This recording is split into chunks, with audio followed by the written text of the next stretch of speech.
But daggers have been drawn between the Atiku camp and the President Bola Ahmed Tinubu camp. And of course, you know, it started off with this lobbying firm that works for former Vice President Atiku Abubakar that went and started, circulating this document, the DOJ document, relating to a case that the president was involved in, so to speak. There's a forfeiture case, and they're bringing that up again. It's not the first time we've heard this happen. It happens from time to time. Well, the presidency decided to respond to that, and I was going to say that somebody was listening to us here yesterday, because the moment Laolu said something about a particular matter, referring to some monies that was found with some official in the United States, that made up part of what the response that we got from Mr. Bayo Nanoga was to that accusation that they are trying to whitewash the president's case, that this is not something that we're just bringing up because elections are around the corner, that it is a matter of accountability and one that they think the presidency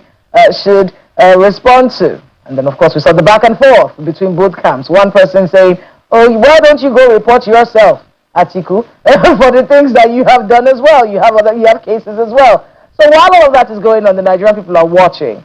But we do have someone from the Atiku camp here with us in the studio today, the Strategic Media Associate to Atiku Abubakar, Mr. Olushola Sani. Thank you so much for being with us on the program. Yeah, thank you very much for having me here. Okay, what is this about? The presidency says, you people always bring out this heroin matter, this case that has been sorted out so many years ago, and you always bring it up when it's time for elections in some kind of smear campaign trying to make the president look bad. Well, that's not correct. The case has been there since 1993. If the public records about it is correct. And it is a case that borders on the conscience of the country, because we have our president as the major person at the center of that scandal. And I think it is not asking for too much to demand of the president to present all of the details of that accusation. That is what we have simply... So the accusation has been laid to rest. That's the point, isn't it? The final forfeiture was made. It's not as though there's a case in court against him. A case came up, and then some forfeiture was done and was sorted out. Why do you keep bringing it back up? That's the question. Yeah, it has to come back because it was really never closed. It was a case of forfeiture.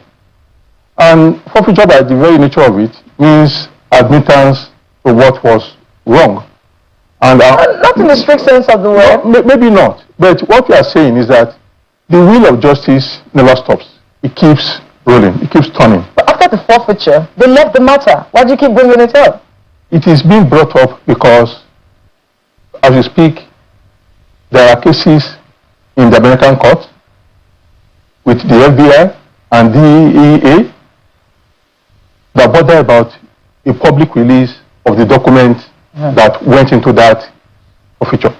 That is all the country needs to know. We want full disclosure.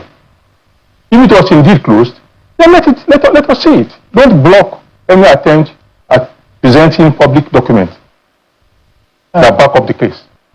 I want to read what Mr. Bayo Nanoga said. He says he's baffling and disappointed as someone who sought the presidency over 3 decades now resorts to reporting the president of Nigeria to the U.S. President Donald Trump and members of the U.S. Congress.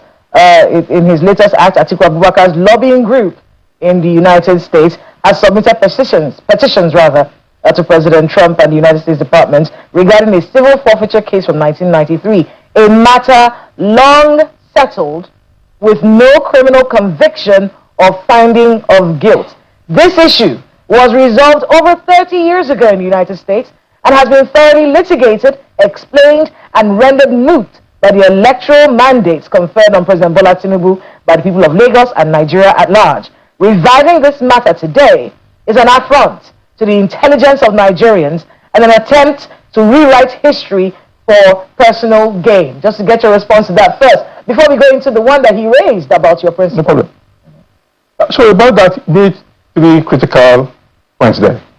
One is that they admitted by that statement that there was a forfeiture, right? A forfeiture that dwelled on narcotics trafficking.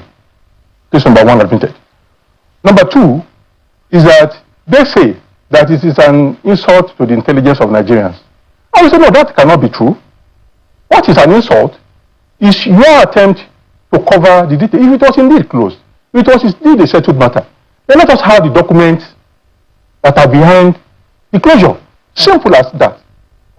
And thirdly, they say that it is bad because it happened 30 years ago, and there was an election of a governor in Lagos in 1999, and there's an election of a president in Nigeria in 2003, and that by those elections, that allegations, the crime scene has been whitewashed. I say no, that cannot be so. Immunity cannot escape you, cannot excuse you from your past. The simple demand is that give us the document behind the closure, and then it will be fine. Okay. Until you provide that document, we cannot accept your explanations. All right. But then it goes on, that particular statement, and maybe we can have that statement up on the screen so people can see exactly where the presidency is coming from on this. So the presidency now goes on to say that if Atiku Abubakar can actually hire a team or $1.2 million paid to lobbies, maybe he should also clarify his own legal standing to the United States. They should explain it now. All right, so they took their time to say that there's a particular matter that he hasn't even clarified on, and he's asking really that the Atiku can. But let me ask you pointedly: are there legal cases against your? Is there any legal issue with your principal that the United States may be interested in as well? Absolutely none. None whatsoever. Whatsoever. But why are they bringing up this particular matter about some monies that was found with a government official in the United States? You see, the difference between their flimsy accusation and hers is that we are dealing with publicly available documents. Do you get it? That we are only making a simple demand. Present the document of President Tinubu's forfeiture of $460,000 USD to the FBI, and that will be fine. All these other things, they are conflicting two issues that are not related. Let's talk about it then. Let's be straightforward. So the William Jefferson bribery scandal, and I'm reading from Bayo Onanuga here. He said a matter we saw the American congressman jailed. And then Atiku, he says, along with his former wife Jennifer Douglas, was one of the subjects of an elaborate U.S. Senate investigation, keeping foreign corruption out of the United States 4 case histories. That the report of the investigation, according to Mr. Onanuga, that was chaired by Senator Carl Levin, was released in February of 2010, and it documented how Atiku used offshore companies to bring suspect funds, including bribes from multinationals, running into millions of dollars into the United States. All of this is speculative. Because they're not citing. But they say that the William Jefferson is in jail. They are, you see, okay, America is a country of law and order, right? If there's any infraction on the part of Atiku Abubakar in that case, America will have flagged it. You don't need to remind the American system to do their job. What you're asking of brother Nogas of this world is that, guys, calm down. Don't conflate issues. Present the papers, the documents. Are you aware of the William Jefferson case with your principal? It was a story that broke some decades ago. What's the status of that story? There's nothing in it. There's nothing at all? Absolutely nothing. If there were to be anything in it, the Americans would have flagged it. Even the Nigerian system will have flagged it. And let me tell you something. There has been no politician in Nigeria who has been thoroughly investigated like Atiku Abubakar. He's been investigated both at home and abroad. And as we speak today, there is no single pending case against him on corruption anywhere in the world, not even in this country. As vice president, sitting vice president for that matter, he was investigated by his boss. And he said what? For the purpose of clarity and transparency, I'm going to recuse myself from my immunity. So go ahead. And guess what? Out of the team that investigated Atiku Abubakar as sitting vice president is a Nuhu Ribadu, then head of EFCC. And he was thoroughly investigated. They did their job and they came up with nothing. Excuse me. Conversely, the same Nuhu Ribadu investigated some governors at that time, including Governor Bola Ahmed Tinubu. And he gave his verdict about Tinubu, which is there. Let's ask the buyers of this world to interrogate what Nuhu already said about Governor Tinubu as governor of Lagos. And then we should start from there. Speaking of Mr. Bayo Onanuga, he says Nigerians have not forgotten the legacy of the privatization program on Atiku's watch. As vice president, they bring this up quite a bit. He presided over an egregious privatization heist, selling national assets to cronies for peanuts and causing thousands of job losses and unpaid salaries and pensions that President Tinubu, they say, is clearing today. A man with such a dismal record as public servant certainly has no business asking for our votes. Indeed, if Atiku Abubakar were Chinese, he would be rotting away in jail for his crimes against the Nigerian people. So talking about China, if Bola Tinubu were to be a Chinese, what would have happened to him with the drug case that he forfeited? Would the Chinese have allowed a forfeiture on that? We know what would have happened to him in China. So they should be smart. They should be intelligent before they use their pen or their iPads to write statements. This is that portion you just read now tells you that the media team of this presidency are a bunch of very lazy people who don't think before they write. Because by their own claim, if Bola Tinubu were to be a Chinese, they should go and hide they go and search the Chinese law, what it does to people who traffic drugs. And like I said, all of the issues that they are raising, okay, they say privatization and all of that. Today, one of the biggest portfolios in government is the Nigerian pension system, which this same Atiku and Obasanjo administration created. They are sitting on it.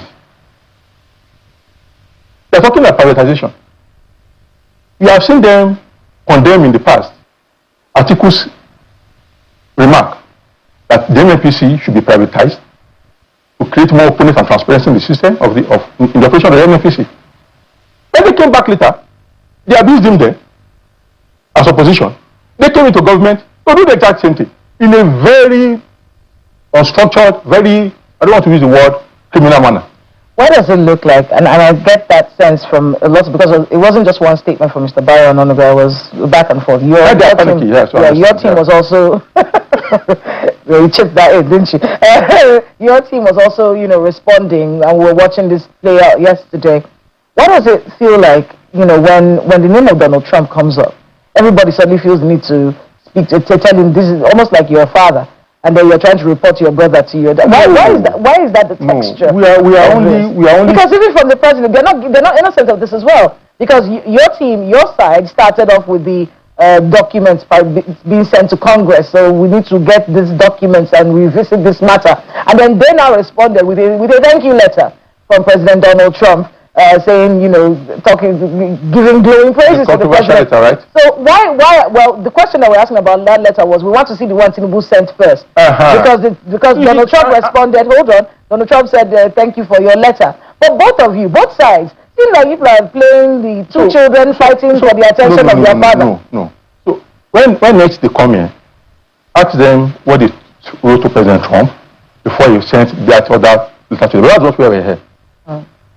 What we are looking for in all of these things is closure to a criminal justice case. Okay. Whether it is President Trump or whoever takes over as American president. Because the crime scene is in America. You don't think it makes us look... No, it doesn't make us look weak? No. As a matter of fact, what makes us look as a people, as a country, is that we have a president who has a forfeiture case. A forfeiture, it can be 30 years, it can be 100 years. But the history never forgets. And it has to come to a decent closure. Okay. The closure that you have now is a package closure. We want a decent closure, if indeed the case is closed. All right. Well, we do have to wrap it up there. Mr. Sholasani, Strategic Media Associate to Atiku Abubakar, thank you so much for your time on the program this Thank you very much. And our greetings to everyone on your side. Thank you. On the divide. Yeah, thank you.